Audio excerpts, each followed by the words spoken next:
Oh my god. This episode was so good. Toriyama is a madman, he actually did it.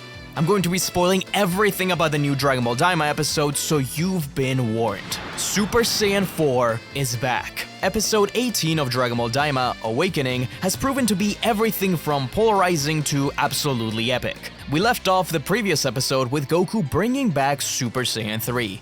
And he actually does really well against Goma, at least at first. But he can activate the evil third eye whenever he's against the ropes, so he quickly surpasses Super Saiyan 3. Majin Buu and the Tamagami number 1 rush in to help out, while the other fighters ended up way too hurt from the last fight. This is kinda weird because Glorio and Piccolo do come back into the fight later on, but Vegeta still just stays behind, so I think they're saving him for the next episode. Majin Buu also throws a cookie at Buu to power him up, but he does something that I don't think anyone expected and mimics Goku's own Super Saiyan 3 transformation. So one of our very first Super Saiyan 3 team-ups in any canon Dragon Ball is between Super Saiyan 3 Goku and Super Saiyan 3 Majin Buu. So it's just ridiculous. I expected Super Saiyan 3 Vegeta, but this is a lot of fun here.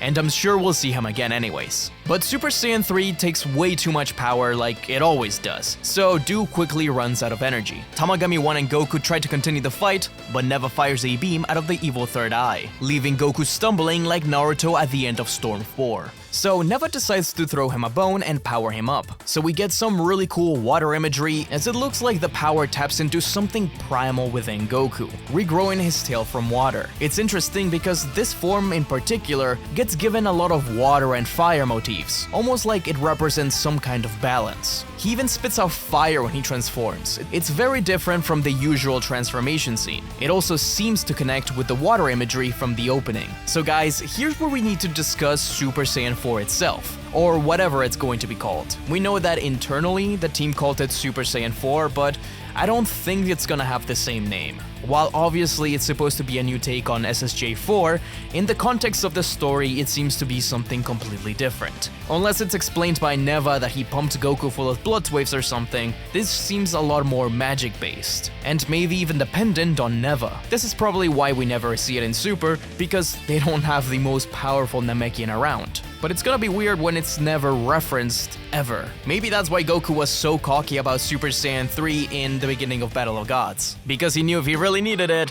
his boy Neva had his back. Appearance-wise, it has some changes from Super Saiyan 4. It has red hair similar to Limit Breaker Super Saiyan 4 from Heroes, his fur contours around his chest more, his arm fur stops further up, and he has red eyes instead of the traditional yellow color from GT. Most obvious of all, Goku doesn't grow back into an adult, and he has weirdly big arms, which I think are meant to look more like a monkey. Honestly now, it seems like Dragon Ball Heroes ending really was in part due to Daima. I mean, Heroes was the only thing using Super Saiyan 4 and the Demon Realm, and now they've both been completely reshaped into Akira Toriyama's vision. I've seen people wonder why Neva can even do this, but it makes sense to me. We've seen Neva power up the Tamagami and do crazy feats, and Namekians, like Guru, have unlocked potential before. Then there's Dende, who, although he had to use Shenron to power up Piccolo, gave him a form which was tied to his Namekian roots. So sure, a Namekian powering up another Namekian makes sense, but Neva is the strongest Namekian we've ever seen. So it makes sense that he could tap into something primal and innate within Goku through magic. He's also adorable because he's really tiny still.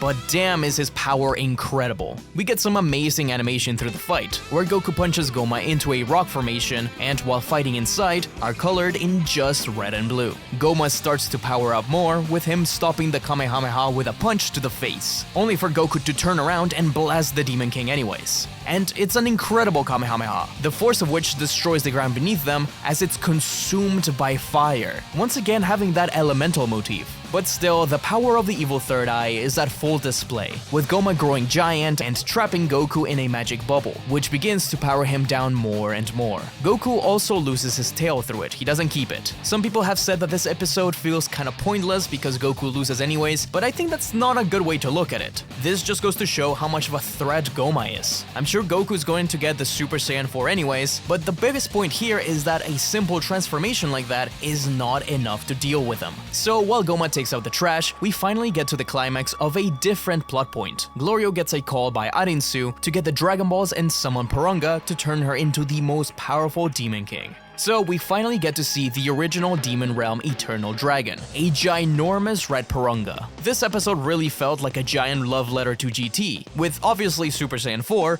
and now something akin to Ultimate Shenron, who was a much larger and much redder dragon. I did want to see a new dragon design, but it makes sense that the original Namekian dragon would look like Porunga, just a more powerful and demonic version. It's clear that Glorio is struggling with his morals right now, because he's come to really like Goku and the others. Still, we get the revelation that he speaks fluent Namekian, and he makes the wish, one which won't be revealed until the next episode, which is named Betrayal! What? Betrayal! Betrayed me! So who is it about? Is Glorio betraying Goku or Arinsu? Personally, I think that the wish was for the Z Fighters to be returned to adults again. So maybe Arinsu will get Duanku to attack Glorio. But really, as evil as Arinsu may seem, I don't know, there's something about her that makes me think that she's not that horrible. She did tell Duanku to help Goku after all, and they themselves are just kids. I think that by the end of the series, she will be the new Demon Queen. Probably still kind of evil, maybe not that bad, but I could be totally off base. Either way, the sky breaks apart once the wish is made, in a very similar way to when Broly and Gogeta break reality. So keep that in mind, it seems too purposeful. I feel like we're going to get something really big next episode as well. There's many more questions left open from this episode. How does this fit into Super, for example? Has Dragon Ball completely done away with the idea of a set canon? Dragon Ball has always played it kind of loose with it, but this one could really break things if they don't resolve them, like Kibito and Shin still being diffused despite being Kibito Shin in Battle of Gods. Vegeta also never uses Super Saiyan 3 in Super and beyond. But honestly, if this is just a story they wanted to tell without worrying about the future, or how it affects everything else, and they decided it's an alternate path forward from the book, maybe it could work? I think that Dragon Ball is the kind of story which, kind of like American superheroes, could be reinterpreted over and over again to keep telling stories, regardless of canon. That's kind of what Heroes was like, but now that's dead. Perhaps now they will find another way to tell alternate canon stories to Dragon Ball. I would prefer it if Daima led directly into Super and cleared some things up, so we could have a more clear-cut timeline, even if it has some contradictions here and there. I'm sure we'll get things resolved. I think what Daima is trying to do is tell a story that establishes new rules, new lore, new characters, and going forward, we'll go beyond Super, maybe even beyond Z, and we'll bring back those ideas and characters we've left behind in Daima, and maybe some in Super along the way, like what if Granola found a way to not die from the wish that he made? And Moro himself is a wizard. For all we know, Daima could set something up with that. But let me know what you thought of this episode. I personally loved it. I think it might be the single best episode in all of Dragon Ball Daima. I know this form will be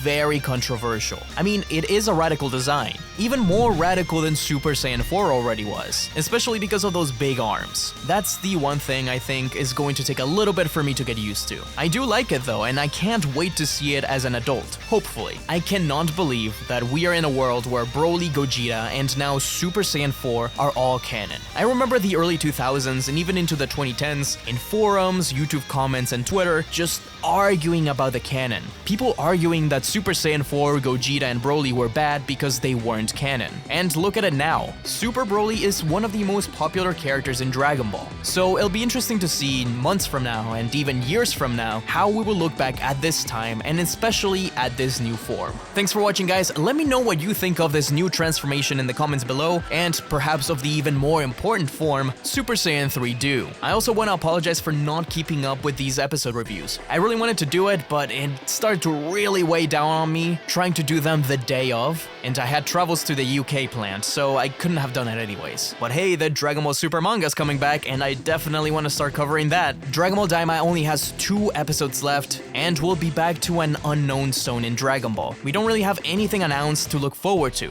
The Dragon Ball Super manga is going to come back, of course, but then what? I'm thinking we'll probably get a movie, but the fact that we don't have anything announced yet is kind of disheartening. but I trust the people in power to do their best. And if you're looking for more Dragon Ball content, be sure to check out my video explaining the Saiyan power hierarchy.